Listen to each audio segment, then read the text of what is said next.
Does everyone feel we're ready? We're here for the sing-along, session 2. Yeah? We've got some screamers here, apparently.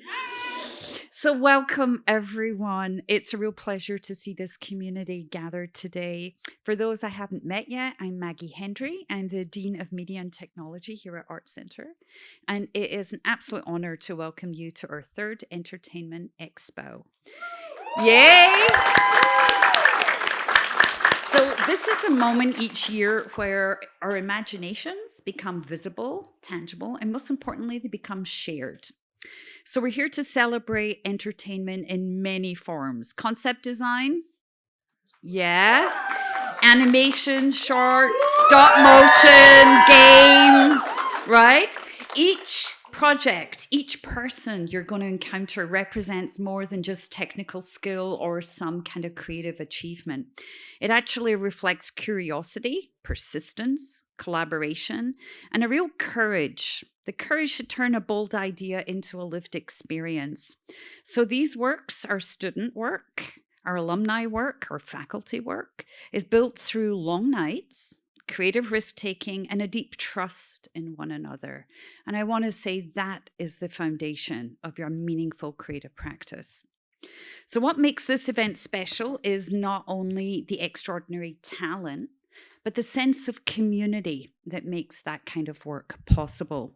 Students, faculty, alumni, staff, industry partners. Together, we contribute to an environment where imagination can expand and take form. Entertainment at its best invites us into new worlds. It helps us see differently, feel more deeply, and connect across cultures and experience. And that spirit is alive in every room you'll visit today. We're fortunate to be led in this work by Ken Bielenberg, our chair, an exceptional educator, mentor, and creative leader. Ken has helped shape generations of artists and designers while also contributing to some of the most influential animated films in the past decades: Shrek, Ants, Monsters vs. Aliens. His commitment to both craft and community continues to guide the department's vision for what entertainment design can become. Please take your time today. Ask questions, meet the creators, experience the projects fully, and most of all, be surprised. It's now a pleasure to welcome Chair of Entertainment Design, Ken Bielenberg.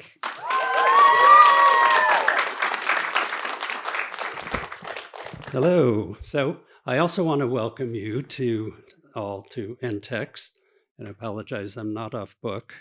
If anyone has seen, there's a movie called Single All the Way with Jennifer Coolidge, and she's directing the Christmas pageant with all these 7-year-olds. The first day of rehearsal, she yells at them all, "You're supposed to be off book." But I'm not, so. We really appreciate that you've taken time on a Sunday to join us for, like Maggie said, our 3rd annual Entertainment Design Expo, ENTX. And I especially want to thank the students in entertainment design who have shared their amazing work throughout all of our rooms and galleries. So you can see they're all listed in the program, and there's a map. And then if you're so inclined, there are passport stamps sprinkled throughout the exhibit. So there are 8 of these, so you can collect all 8. And if you solve the associated puzzle, you can submit your entry to win a wonderful Kpop themed prize. So now I'd like to introduce our very special guest, Chris Appelhans. Chris is a director at Sony Pictures Animation and helmed, as we all know, Kpop Demon Hunters, currently streaming on Netflix. I also want to thank Netflix and Sony for their support today. Really appreciate that. And Chris produced Kpop along with his fellow director, Maggie Kang. Chris is a director at Sony Pictures Animation. I already said that. Before Kpop, he wrote and directed Sony Pictures Animation's 2001 animated feature, Wish Dragon. Also, Chris, you've got a fan base here. Also streaming on Netflix. And prior to joining Sony Pictures Animation, he wrote and developed several original projects with major studios, including Disney, Leica, and Paramount. Chris began his career as a concept artist on animated hits such as The Princess and the Frog, Fantastic Mr. Fox, Monster House, before moving into production design on the stop-motion feature Coraline, which earned him an Annie Award nomination for his work on the film. His other credits include story artist and illustrator on The Little Prince, character designer on Rise of the Guardians for DreamWorks, and visual development artist on Puss in Boots, which is where Chris and I worked together on that film. And maybe most importantly, Chris studied at ArtCenter College of Design. And as you probably know, 1 week ago this very day, he won his Oscar for Best Animated Feature Film. So please help me welcome Chris Appelhans to the stage. Come on up.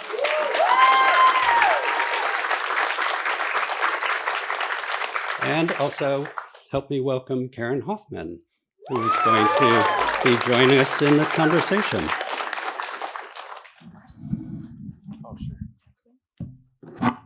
Hello. What's up, ArtCenter? Yeah. I do not miss these speed bumps, you guys. Oh my God. I still hate them. That never changes. Yeah. Great to be back. I missed everything else about it.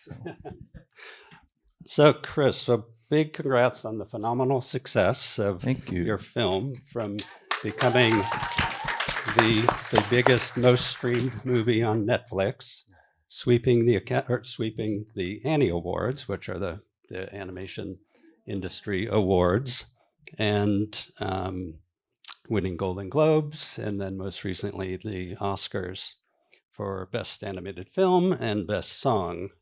So did you, and I kind of know the answer to this, but having been through this before, but did you have any idea that the film would have such a reception and phenomenal success? Yes, I did. Just like I planned. I think it would have been like a little hubrisy to imagine this level of audience reach, But I think I had a really eye-opening experience on Wish Dragon on Netflix, where I learned just what word of mouth can do for a movie. Essentially, in the streaming era, it sort of made it a real meritocracy, because it's easy to watch, it's easy to tweet, and it's really easy to spread the word when people are watching a movie and they finish a movie and they say, damn, that was worth my 90 minutes. That does everything. So by the time we were done with Kpop, I was really proud of it. We felt really, we killed ourselves, everybody on the crew. We're dead. And from our graves, we all thought, yeah, we're really proud of that. We think it really, we watched our final mix at Sony and had sort of a euphoric feeling of like, fucking love this, man. And that's kind of all you can do, honestly. You guys know how it is. You make a piece of art and you just give it everything, and you try to put things in it that mean stuff to you, and then you cross your fingers. But I think, yeah, with like the night it opened, we had a little watch party at Maggie's house, and we're of course on TikTok. And then like before the movie's even finished, somehow people are like posting like hero reels of like Genu or the love story, and we're like, what the fuck? How you just not? You're not to the end yet. Like, watch the movie. So there was that real concentrated like core audience, which is a lot of you guys, animation fans, anime, young people between 15 and 40 who love this stuff, and they're like they're acolytes. That's what's also great, is like Netflix made one trailer, and then the people watching it made their own, and that promotes the movie way better than any trailer can, because it's completely heartfelt, everyone else seeing it knows that no one was paid to make this. It's just like they spent their Saturday night making this reel or whatever. So within that first week, there was this weird sense of like, whoa, it feels like there's some rocket fuel in here. And then everything else just became kind of a pinch yourself like moment of, I guess it's just going to keep going. And there was a point, I'd say like 2 months after it came out, I would compare it to having a kid, being like an anxious parent, because you make this thing, in my case, 6 years, for Maggie, 7 years. And then you put it out in the world and then you're like, oh my God, they like it. They like our child. Yeah. And you want to be there for every interaction, like every tweet and every piece of fan art. You're like, yeah, good job. And then it gets too big for that. And then some people don't like it. And you're like, wait, you don't? Why? I can explain. And so there was a moment where it was just like, we just have to let it go. It's like a kid. You're proud of it. It's going to do what it's going to do. You can't control that. Good luck, child. Out into the world you go. I hope most people like you. And then that was nice. Then we were able to let go and just be like, sort of enjoy the ride. Yeah. So if I could extend yeah. your demographic a little. A lot of my colleagues know this, but I'm a total fangirl. Yes. And that's why I feel the excitement that your fan club here and the students here, I think it's so insanely relatable. The That's great to story, hear. it's super accessible. And the thing that really hit me was Halloween is seeing all the Huntrixes from age 4 or 5 all the way to adult walking around the neighborhood. Yeah. And so there was definitely some kind of zeitgeist going on beyond, I think, just an amazing animation. So I want to acknowledge you and Maggie for the home run. Oh, thank you. Of just incorporating so many important narratives within the story. And, from female empowerment to, dealing with personal struggles, identity, all of those things coming together for victory. I'm kind of curious. There was a lot of those big themes in there. Looking back, was there something that you also wanted to incorporate, or something that you may have wanted to change differently in the outcome of the animation? Let's see. I mean, I would have had more hot guys, a couple more sequences. No, I think we got. There's tremendous hard work. There's also some luck involved in terms of the movie starts to talk to you at some point, and you have to listen and sort of listen. You have to. It's going to tell you what belongs in and out. So there was some stuff that we wanted to put in the movie that the movie rejected, and that in the long run was better for the movie. We had, for a good example, is like with the main character Rumi when she goes to her surrogate mom, and there's sort of this dark night of the soul moment where she's having what I love about the moment is she's very strong even in this moment of basically wanting to die, but she's doing it out of a sense of duty and like that she really believes she's a liability to the world. And that's what her journey is about, really. It's when I was writing that stuff, personally, I drew on friends that I had that grew up who were gay where I grew up in Idaho, which when I'm very old, so in the 90s, that was very dangerous. And they were from religious families, and they lived through this experience of, and the details didn't really matter. It was their family, their parents made them feel that love was kind of conditional. Like, we love you so much, except for this one part of you. And that part has to go away. And then we can totally love you. Then, like, you really deserve it. And that, in both of their cases, that almost killed them. They almost quit. But they didn't. They came out the other side, and it took me, I was in my 30s before I appreciated the strength that it took for them to survive that. But they found their own communities, friends, partners, other found families that gave them total unconditional love. And that's how they got through.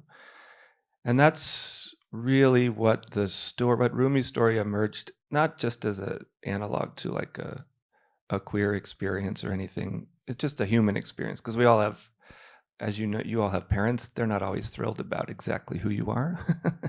And so so that's what the movie told us really her story was. And we had a lot of other backstory about her mom and other hunters and details of what had happened that had led to her being in this predicament where she was being raised by somebody who didn't fully accept her. And it turned out that those details didn't belong in this movie.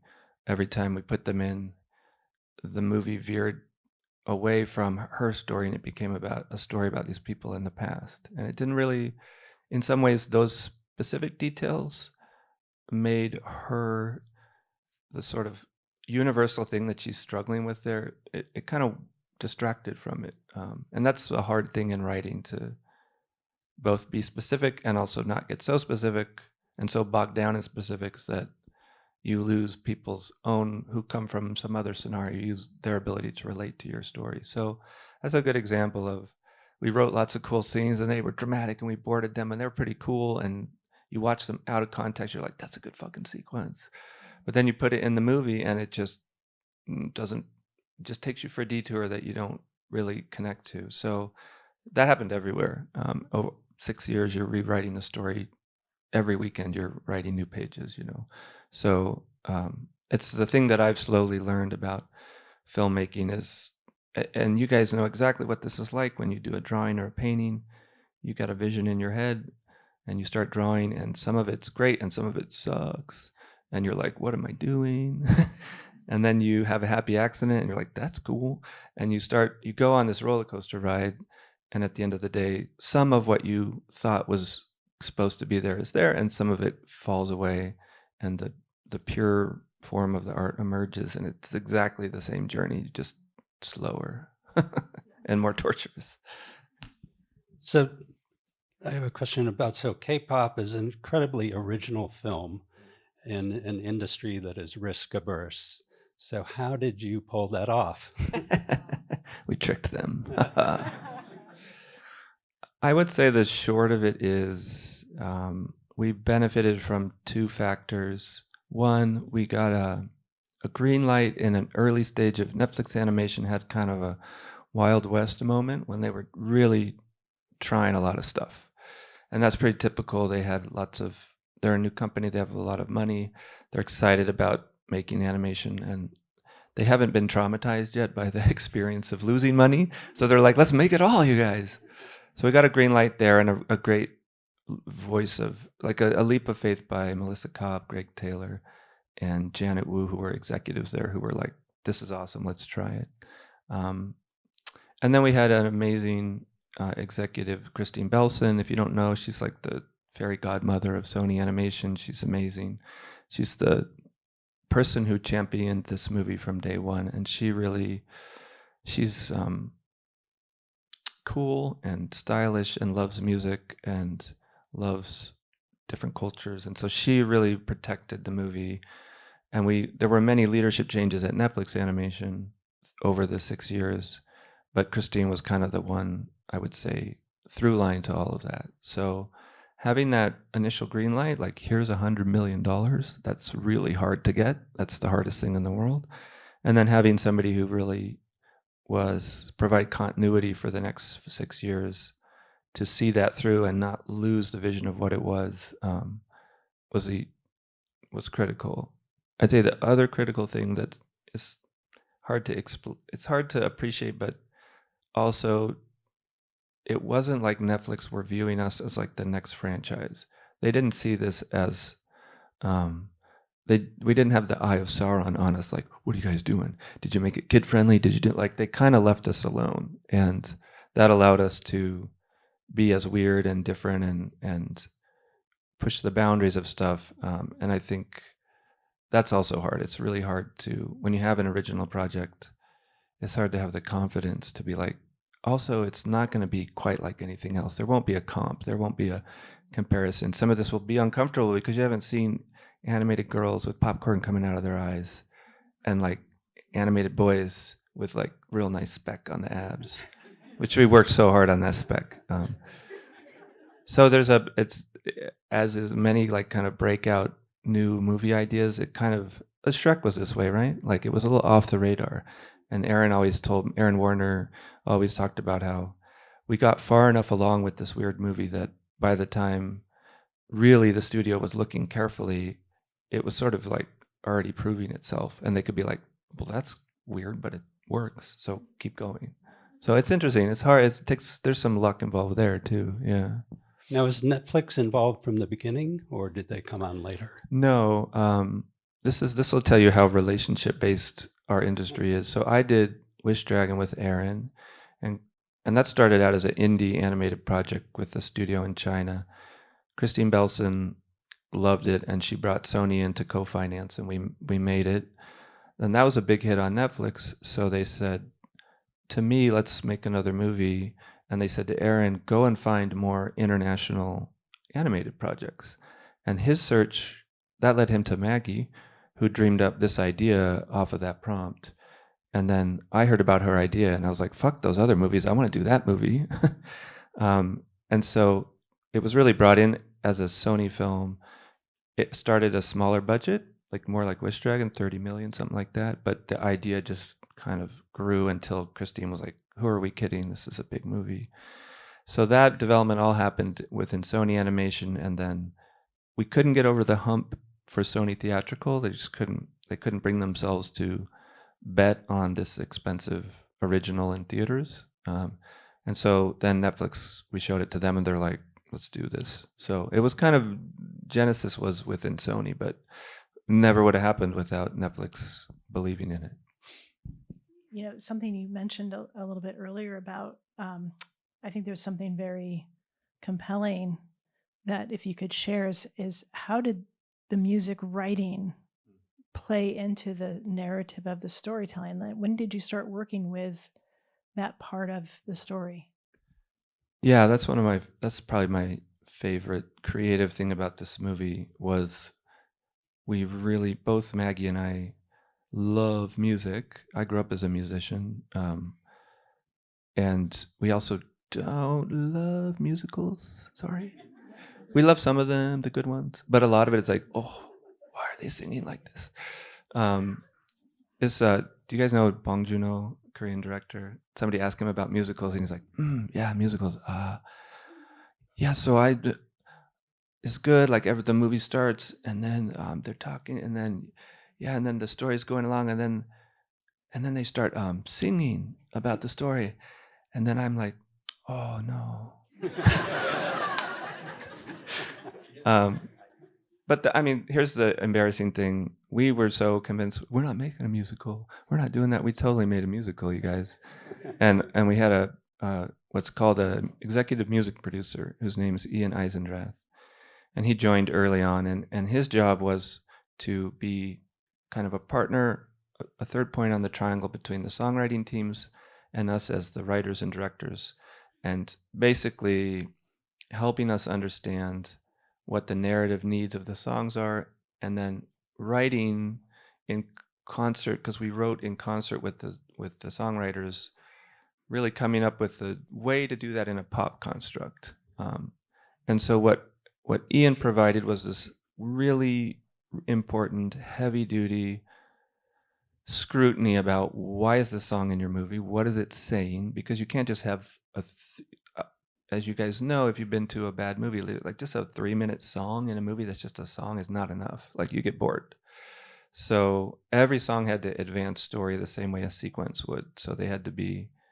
So we wrote literally sometimes 7-8 page documents. I think for Golden, it's like an 8-page Google Doc, and it talks character by character, verse, pre-chorus, chorus, bridge, and it's just monologues about who I am, how I'm feeling, what I'm struggling with, what this song means to me.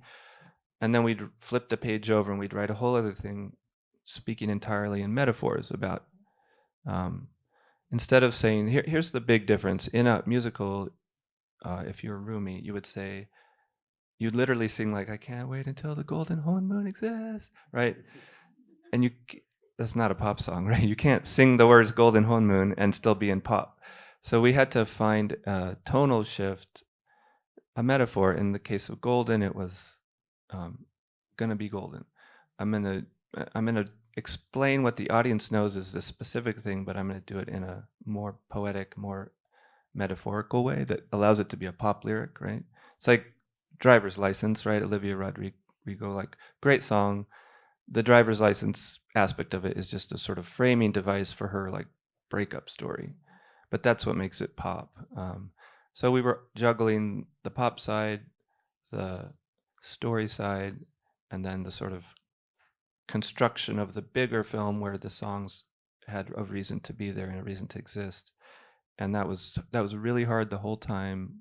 The songwriters hated us because they were on like version 14 and they're like, what the fuck?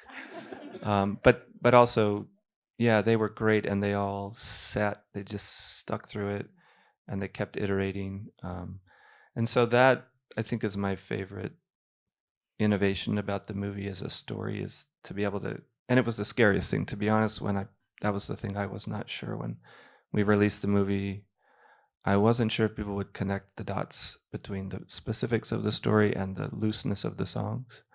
And then within that first few nights, you could see people breaking it down, and that we were like, this is way smarter than us. Like, you guys, were you in the writing room with us? Like, they're so articulate about, like, this is the metaphor for that, and this is what that. So yeah, I think it was nice to see how smart the audiences are. So they were there right at the beginning with you all these years, or we was it- had the first demos we wrote with EJ and another composer, Daniel Rojas, prior to the green light. So part of our green light was music. Yep. And that included a version of the song, a demo for the airplane song, and a demo for that sort of pansori folk inspired mantra song that's opening. So it was kind of a pop version of Korean folk singing and a kind of a banger. And those demos were the two things that got people like, oh, this could work. This could be a believable thing. Yeah. And we can move on in a minute, but I do want to encourage everybody, if you have not had a chance to really read through the lyrics of so it deepens. It's a very resonant way of reinforcing the story, the deeper meanings. It's beautiful. I really am proud of some of those lyrics. Some of them we wrote, some of them our lyricists wrote, but we had several lyricists who, some of them were more poetic. I broke into a million pieces and I can't go back. It's such a great line. Other ones were more street, like Danny Chung, who wrote a bunch of the girls' lyrics. It's like fit check for my napalm era. I'm like, that's so fucking good. And that is like a line that is no different than a really great line delivered by a character in spoken dialogue. The Terminator saying, I'll be back, whatever. It has the same sense of character, like that.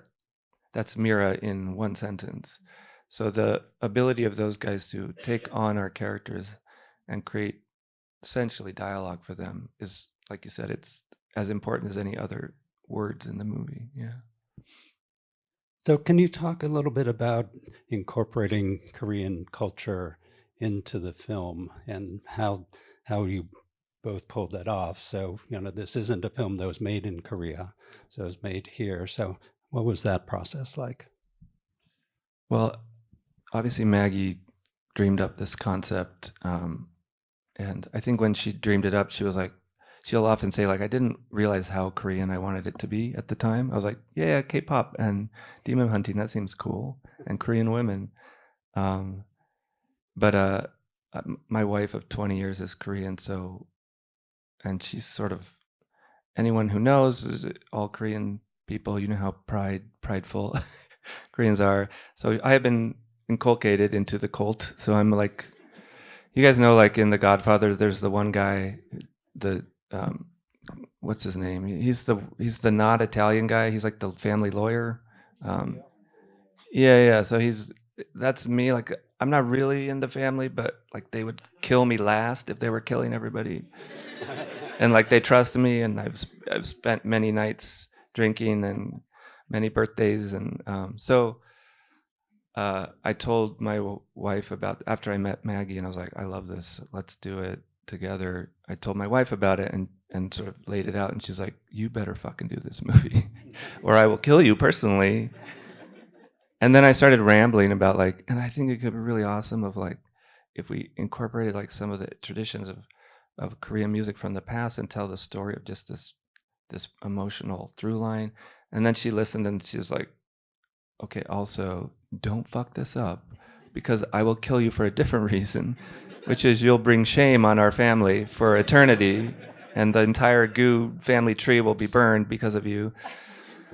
So I felt like a very minor version of what Maggie felt day one, which is like the pressure to represent. And she, I thought, handled that so admirably and bravely.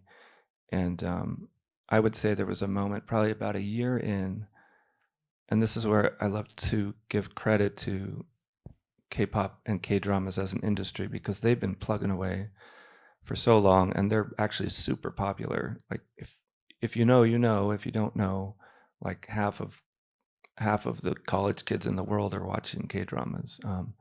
So that when we were writing the first draft was during the pandemic, and BTS were doing these. They were huge, but they were also, I think they released Butter, Dynamite that same time. So the whole world's locked in their living rooms, and we're working on our screenplay about the power of music. And we're like, is this super fucking cheesy? Like, what are we doing?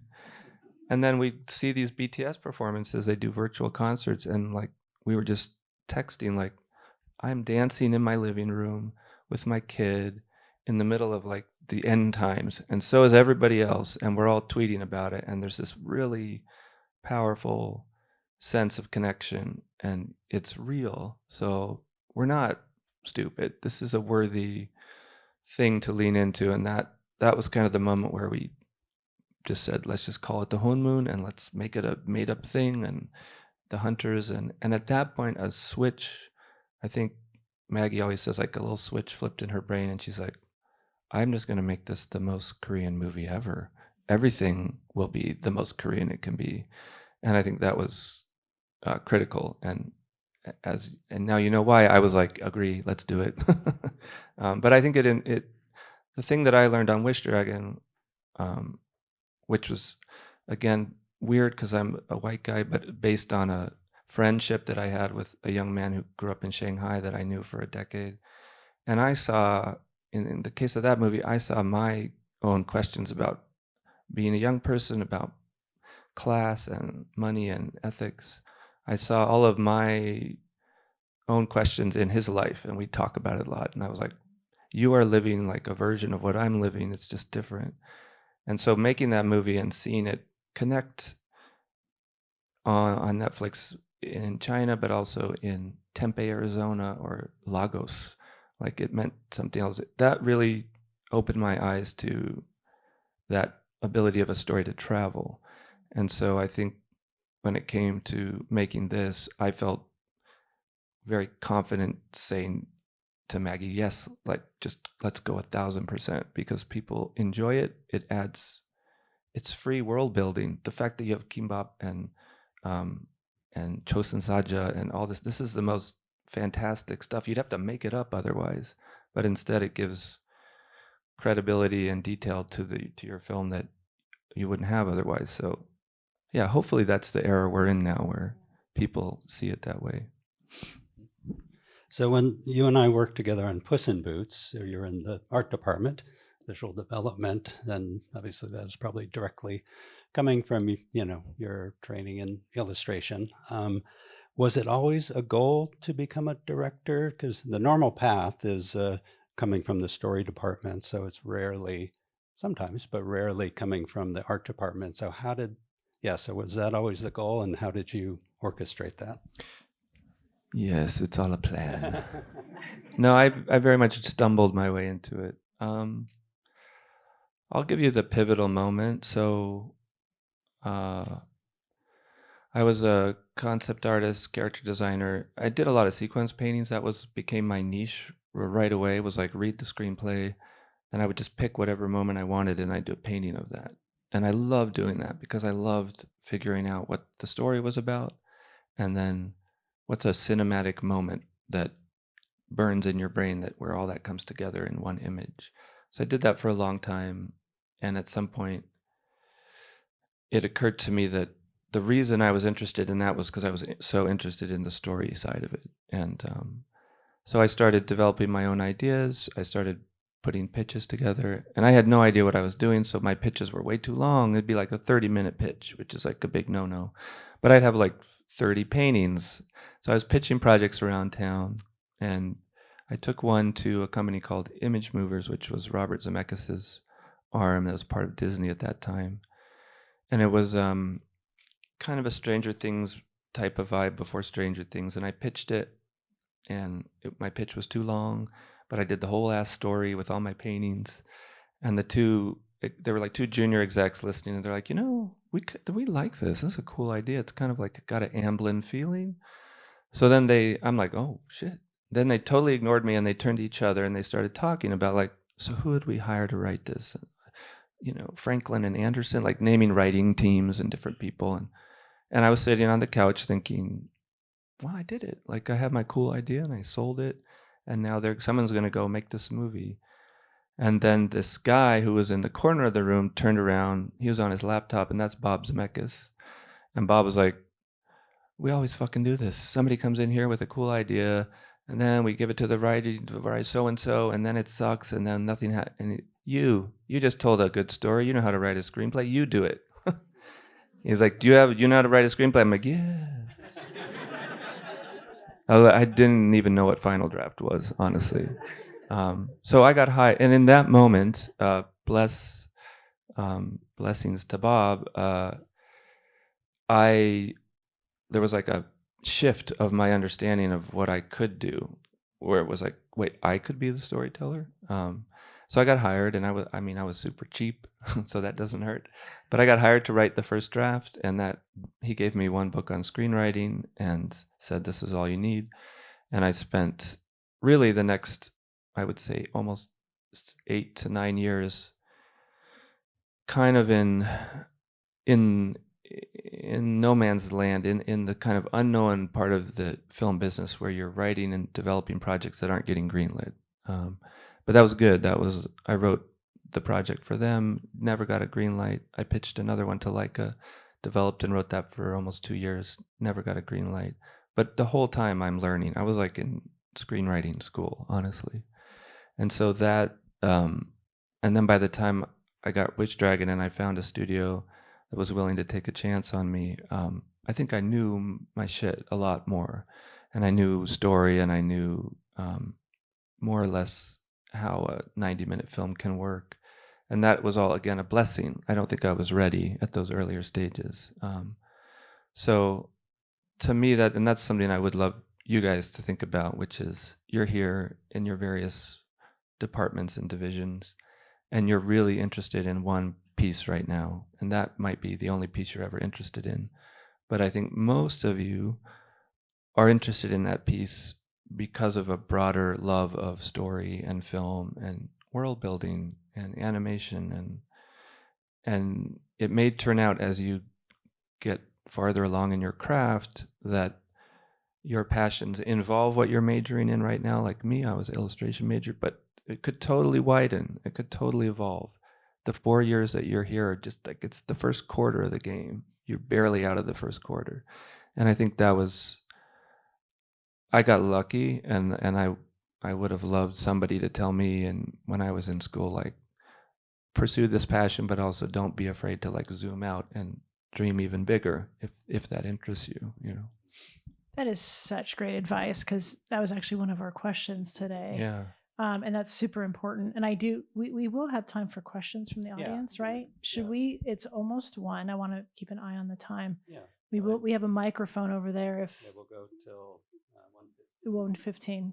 late. So Cool. students in particular, if you have some questions or a question that you'd like to ask, just start to get ready. Give us 5 minutes. We're not done yet.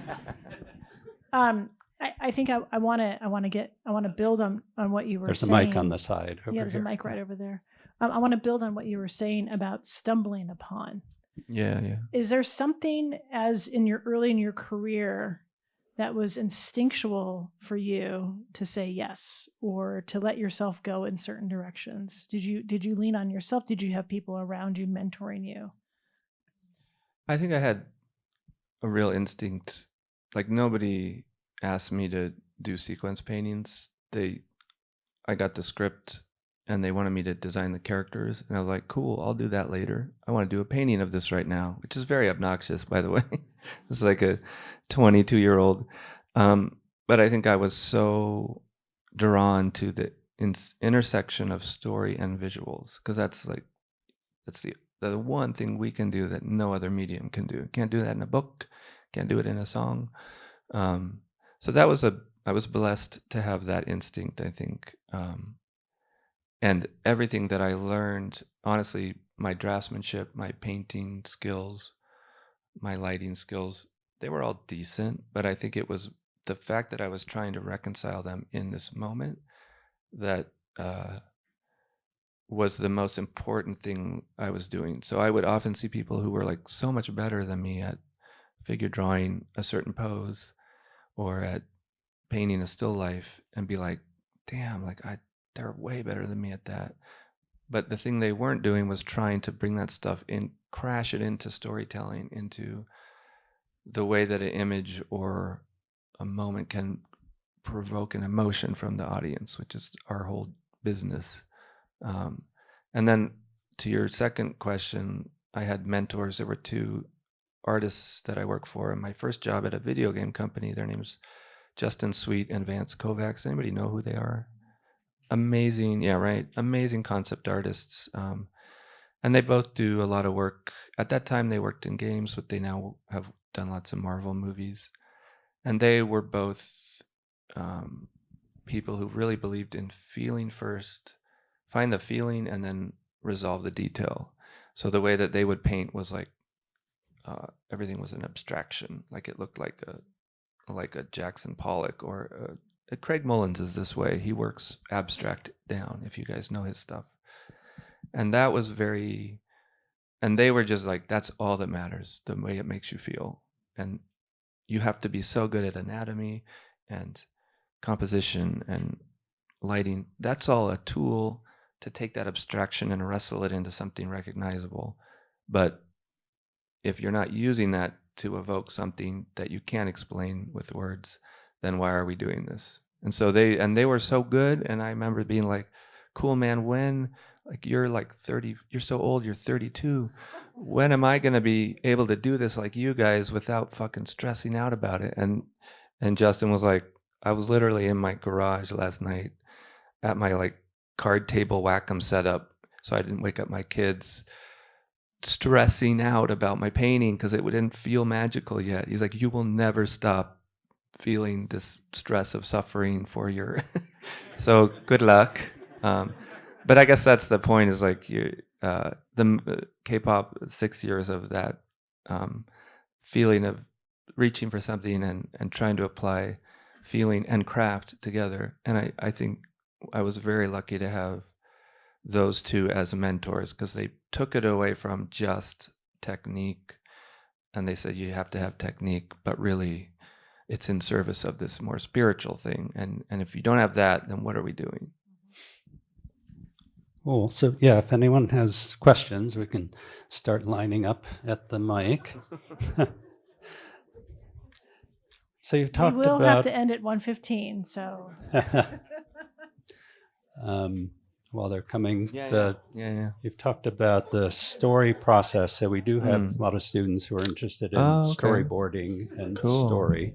Do you have, oh my gosh. Because I think half the auditorium is going to ask a question. It's okay, you guys. I got a babysitter till 3, so. Okay. Well, can I ask a question of you guys? Can we just raise our hands for the general departments? So are there storyboard people or storyboarders? Cool. Concept art, animation, like animating. Oh shit, cool. Just film, any regular film, cool. Anything? What else am I missing? Game design. Yeah. Illustration. Yeah. Fine art. Okay. No. Won't hold it against you. Other? Anything else? Other? Yeah. Okay, so modeling. Yeah. Any riggers? Here? You'll be riggers soon enough. It's so important. Okay. Okay, go for it. Hi, I just want to say, first off, congratulations, Thank especially you. on the Oscar. It's not many times you get to say that you're in the same room as an Oscar-winning director, so I can say that now, Thank and I think we you. all can. So yeah. I just want to say, like, and the question is, I was reading Maggie's interview, and the way you've talked about it, it seems like this was really like a big passion project. And I'm an animation student, but I know for even concept, film, we're all storytellers, and working on student films or side projects, or like even something as small as Anajam that takes just 48 hours. It can start as something that you're so passionate about, this like you said, your baby, and then it becomes like your team's baby, and you really love it, and then you kind of start near the end to get that feeling of, okay, maybe people aren't gonna love it, maybe people like you said, like, what the fuck am I making, like, are they gonna like it? And we're human, we're gonna care about what people think, like, even though we are like artists at the end of the day who love our passion. How would you say to handle that balance of when you get to that end and you think, what are people going to think of this? Because you had said, like, K-pop Demon Hunters, like, as amazing as a concept it was so original that you guys weren't sure how people were going to react to it. Like, how do you balance that passion and that drive to keep going and just stick to your gut, and also the what are people going to think about this? Yeah, it's a good question. I would say two things. One, finish stuff, finish things, because that's a real easy time to bail, and if you bail, then you didn't learn anything. So take it to finish. Sometimes that will be like, oh, I finished it and it rocks, like people love it, and other times it'd be like, well, By the way, when we're making these movies, we do, as you know, we do 7, 8 screenings, and some of them suck because we had a thing that we thought would work, and we tried it so hard, we put all the work into it, and it doesn't work, and we have to revise. So I think finish is really important, and then I think you guys know, like, Gobelins, the school, right? They do all that great stuff. I think what they do so well is, I know when I was a kid or a student, like, I was way too ambitious. My ideas were like bigger than I could do in the time allotted. Beyond all the skills, I didn't have everything I needed to do them. And I think what you're talking about, which is making teams, collaborating on a project that's a shared vision, tag teaming with people who are good at stuff that you're not, so that the sum of your team is able to do something more. That's literally what we're doing every day professionally.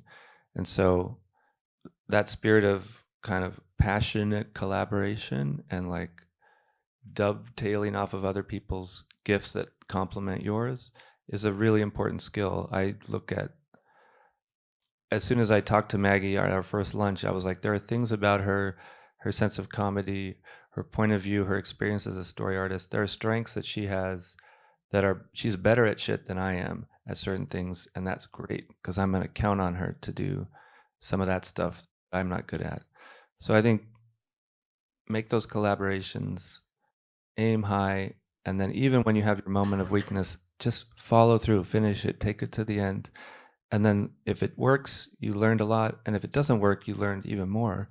And having that sort of ability to learn from, and maybe it doesn't work, that shouldn't be that discouraging, honestly. As you guys know, the first 10,000 drawings you did sucked. Like, they were bad. But you got better because every time you did one, you're like, that's not good enough. I want to draw a hand better than that, or an arm, or a lighting setup. So iterate like that, and don't let the fear stop you from finishing. Thank you. Yeah. Again, congratulations Thank you. on all the success. Hi, sorry, I'm really nervous right now. First of all, it's an honor to have been able to come here and like listen to you guys talk. I think it's really great to be able to hear from your point of view. But what I wanted to ask was, because you specifically, I'm really glad this topic was brought up. You specifically mentioned the importance of like embedding like emotion and then like emotional appeal into your art. I don't know if it's like redundant to maybe like boil it down to asking about if there's like a certain part of the process or maybe any point in your career where you like things clicked where you, because like for me personally, I think a lot about storytelling and then like writing within like the pieces that I make, but I feel like I struggle to actually tamp down the emotional appeal of the piece. Like even when I add in like I don't know character expression or like moody lighting or like color or anything, it feels like it's missing something. Is there like any part of the process or like advice you have where you can like sort of hone in on it? Oh, interesting. So do you feel personally like you're a little dissatisfied with when you do all that stuff and then it's like, it's not making me feel the way I want? Or are you Well, showing it to other people and you're not getting the reaction you want? I mean, like it's a mix of both because obviously, like my personal view on it is biased because I made it, right? Yeah. And then I'm asking other people, and the emotional appeal or like what I want them to get out of it is not necessarily like hitting the mark. So in the sense, it's like both aspects where I'm like dissatisfied and I want to get better. Yeah, good. That's good. Good aspiration to have. I think the most important thing is that you're trying to do that because as you've experienced, that's super hard and very slippery. Like I said, my mentors who had been doing it for 20 years, still, it's like I don't know what is a good batting average in baseball. Like you hit it like 1 out of 4 times, something like that. They're like you're the best because you missed 3 out of 4. So it's hard. It will be hard forever. I think there's when it comes to what I have found to be effective when I'm trying to create that is to avoid cliche in the sense of try to be specific about the emotion, be specific about the body language, the expression. Try to feel it yourself. Don't rely on some external. Like it's so cool when you see like the old white dudes who animated Ariel in. You see the footage of them like on the rocks, like as the wave hits them, like trying to feel the longing for another world, but they're like so doing it, right? They are doing it in their like suit and tie, and then they're translating that into the drawing. So it's not a manipulation of like, well, this person's gonna have teary eyes because she should be teary eyed, so I'm gonna try to sort of do that from the outside in, like feel it first and then try to draw that. Again, it's so hard. It takes a lot of storyboard artists that I really admire. If you guys know Tron Mai, he boarded a lot of the dragon stuff. His drawings are insane and they're so loose because the only works he's putting down have to do with those little feelings. Where'd the eyebrows go relative to the eyes? Where'd the corner of the mouth go? Everything else is a scribble. I think developing a sensibility to that and then having to find something authentic in it rather than generic is probably the most important thing. And the same would apply to your choices about lighting, your choices about composition. Is just avoid the cliche. Is that helpful? Yes, it was very helpful. Thank you all. Thank you very much, and thank you again for the opportunity. So we have about 5 minutes more, so I don't think we're going to... I'll make shorter answers, So I'll be quick. Short Hi, questions. Chris. Thank you so much for being here. Hi. Congratulations on everything. Thank you. You mentioned you were given a book on screenwriting, and that was like the one book for Yeah. screenwriting. I was wondering if you had any recommendations for like readings or media that helped to make you better at storytelling and narrative structure. Yes, it's called The Art of Dramatic Writing by Lagos Igri. He's a Hungarian professor of playwriting. Buckle up, it's boring as fuck. You will fall asleep trying to read this book. And it literally has everything you ever need to know about writing in it. It's written prior, it's like written in the 30s. So he talks about movies as like this newfangled, like, I think some of this would apply to a movie too, but I'm talking about plays. But I would compare it to, like, if you guys know Bridgman, the anatomy book, like it's so heavy duty, but basically everything you need to know about the human body as a thing that's reduced to simple forms is in there. So that's the book. I read it every year to try and like remind myself. And some of the lessons of it, what will happen is if you digest it, you'll see a lot of these same principles in the Robert McKee book, or even like the Save the Cat. those are kind of, no offense, kind of the dumbed down versions. In the same way that like you could see all of Bridgman's stuff in a Loomis drawing. It's the same like knowledge, just different level of depth. Wow. Thank you. Thank you so much. Yeah. Great book. Hi, Chris. My question is, how did you support yourself during that 9 years that you were developing pitches? And how did you feel about like essentially the company putting the risk on you, saying like, hey, you developed this thing for us, but we're not going to pay you. You're probably not going to get a green light. But then obviously it pays off eventually, with this one. Yeah. So.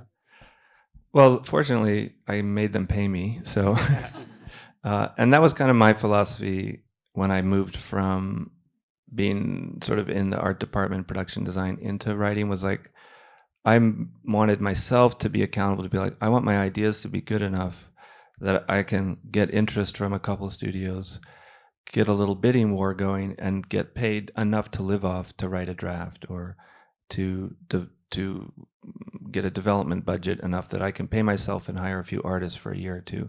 So I think that's actually a pretty good, and I had to do all that work as a side job, right? Like I think when I was working on Puss in Boots, I'd work on that, which was a blast, and then I'd just stay in my office and work on my pitches.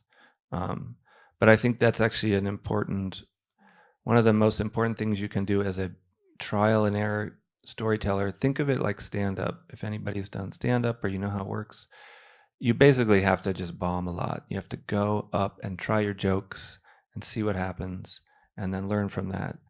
When you're pitching, you just need to pitch a lot. You need to be honest. The best, sorry to all the friends here, but the best victims are your own friends.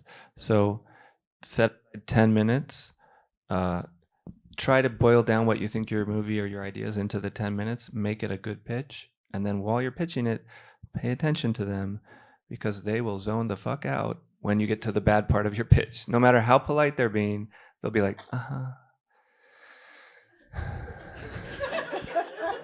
And it's like telling a joke to see if it makes people laugh. You're like stress testing your idea. Is it that interesting? Do you have them off the bat? Okay, I got a good hook. When I was pitching Witch Dragon, I learned that I needed to get within the minute 3. I needed to get to the dragon, and I needed to get to this concept that this is a genie, just like the genie you all know, except this guy's a fucking asshole, and he gives the advice, and he doesn't care what you wish for, and he's Tony Stark from Iron Man 1. And it wasn't until I said that anybody was fully on board. And so that was and the movie follows that same structure. You can get about 14 minutes in, maybe 20% of the movie before he shows up. And so those are it's like in miniature, you're trying out your ideas as a storyteller, and just do a lot of that and see if you can get someone to pay you. Wonderful. Thank you. Cool. Just one or two more. Hi, Chris. My name is Daniel. I'm a first term in animation. Before my questions, I wanted to just show you my outfit. Oh, nice. And then love it. Saja voice. Oh, shit. Is that custom? No, I'm not that good. Is it bootleg? Because the bootleg stuff is good. It's legit. It was like a collab. Oh, wow. Amazing. Yeah. Don't feel bad about buying the bootleg stuff, by the way. Yeah. It's pretty good. From Temu. First of all, thank you for coming here. I have notes that you've given already. Quick question. And my questions, yes. Yeah. But thank you. So how did you find your footing after ArtCenter? And what advice would you give to a first-term student like myself, or someone that's nearing the end of their time here? Yeah. Ooh. First-term student, just be a sponge and just try to become excellent at something. Whatever, could be character animation, could be, I don't know, visual development, could be any of the majors. You only have 3-4 years here. That's not enough time to complete yourself as an artist. It's not meant to be, but it is enough time to like really find a piece of this industry, a part of it, and take it to a level that's like professional level. Because that journey of like going from being okay at figure drawing to being really good, or okay at color keys to being really good, that growth as an artist, it maps to the other stuff. So everything I went through to become good at being a sequence painter, a lot of that translated to learning to write a story, lessons about composition and efficiency. And so I think that's what school is, a chance to like discover this whole cornucopia of things, pursue some part of it, really try to get elite at it. And then the rest of, once you graduate, you're going to try and get a job with one of those skills. And then it's going to start to, like we talked about earlier, maybe widen out to a bigger ambition or a broader job description than that. But that'd be my advice. Thank Is that you. helpful? Yes, thank Cool. you. Okay, sorry, last question. Chris is afterwards is going to set up out front for if people want to get things signed. So you'll have another chance to see him. Hi, Chris. Ah, you made it. Yes. I was like running across. So as you know, I'm really passionate about music and especially film compositions, and I'm glad to hear that you and Maggie are both very passionate about it. How do you guys decide like when a scene should be driven by dialogue versus like music, like a piece? That's cool. I have two lessons about that. One is one of my first editors, Mike Andrews, two of the first editors, Mike Andrews, who did Shrek, and Darren Holmes, who did like the Iron Giant, great editors. They both believed in editing a scene without music yet, in sort of keep it raw, keep it dialogue, pacing, timing, sound effects. Basically to be like, the thing needs to on its own. So if it's an emotional scene, it needs to make you feel something without relying on the score. And then when you have done that, you find the perfect piece of temp music, it only goes up a level. It often elevates it. So I think that, and that's probably a pretty good practice. That comes more from the writing, directing side of like, don't use your temp as a crutch to make people feel more than you've actually earned. The flip side of that is, there are parts of movies where the music can and should drive the editorial rhythm, the feeling of the sequence. So there are times where if I think a sequence is going to be that way, for example, in Kpop, we had to use demos to storyboard because we didn't have songs yet. So like we had to find some song as a temp for Golden that the board artist could draw stuff to, we could use in edit. And that was a really important, I think, it really took a lot of musical knowledge to know like what is the right song that has the right feeling, but also the right structure that is kind of suited to the information that will eventually convey through this. So it's a little chicken and the egg, but I think the reality is the sum of the storytelling and the music is always greater than them individually.